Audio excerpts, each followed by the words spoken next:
लेकिन जब कुंभ आएगा तो कोरोना आ जाएगा। और वहाँ क्रिकेट मंदिर में कीर्तन होगा, सत्संग होगा, कोरोना आ जाएगा। चर्च में और मस्जिद में जिस समय हम जाएंगे तो कोरोना नहीं आएगा, मंदिर में जाते ही कोरोना आ जाएगा।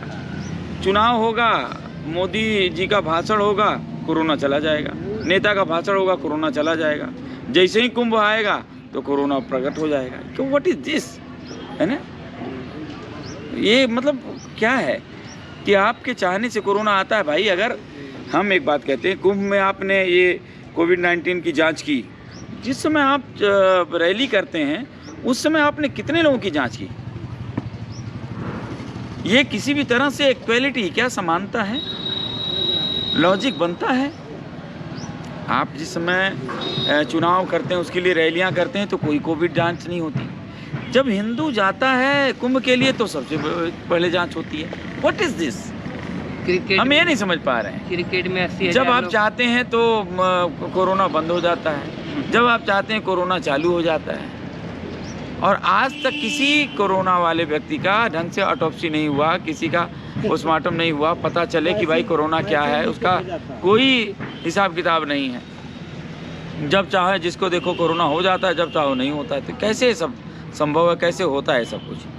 एक तरफ जब बकरा काटा जा रहा है और बकरीद पे तो कुछ नहीं हो रहा, होली पे थोड़ा रंग बहा दिया, पानी हो गया तो बहुत बड़ा नुकसान हो रहा है।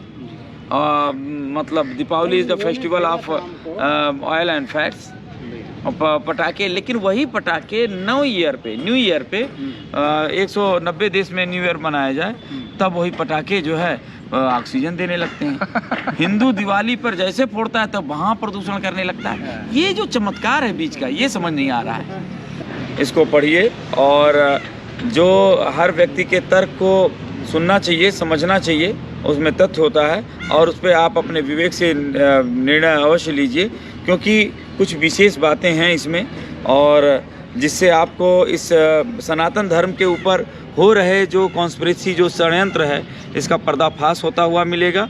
और अब ये पर्दाफाश होना चाहिए और हिंदुत्व के जो दबाने के लिए और बिगाड़ने के लिए जो चीज़ें अभी तक हो रही थी, अब वो भेद खुलना चाहिए और ये षड्यंत्र हटना चाहिए और जय जयकार होना चाहिए, जय श्री राम होना चाहिए और सही रहस्य खुलना चाहिए। मेरे ख्याल से ये बहुत ज़रूरी है। जय श्री राम, जय हिंद, जय भारत। ये शासक हुआ शैतान नाम का जो पुस्तक है, इसको पढ़ने और समझने से ऐसा लगता है कि सामान्य आदमी को इसको पढ़ने की भारी ज़रूरत है, जो नहीं समझ पाता है कि पर्दे के पीछे क्या हो रहा है। पर्दा में जो होता है वो अलग होता है, उसके पीछे जो षड्यंत्र से किया जा रहा है।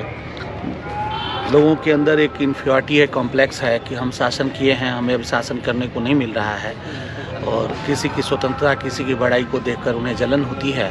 तो उसके परिणाम से एक अंदर वो षड्यंत्र करके पुनः देश को शासन में लेने का और उन्हें गुलाम बनाने का, पूरी दुनिया पर अपना आधिपत्य स्थापित करने का उनकी एक बेचैनी जो है, उसके परिणाम से किस किस तरह के षड्यंत्र हो रहे हैं, इसमें से राजेश शर्मा ने इसको बखूबी वर्णन किया है। इसको पढ़कर, सुनकर, समझ करके आपको खुशी होगी। इसके ज़्यादा से ज़्यादा लोग प्रचार करें। जय श्री राम।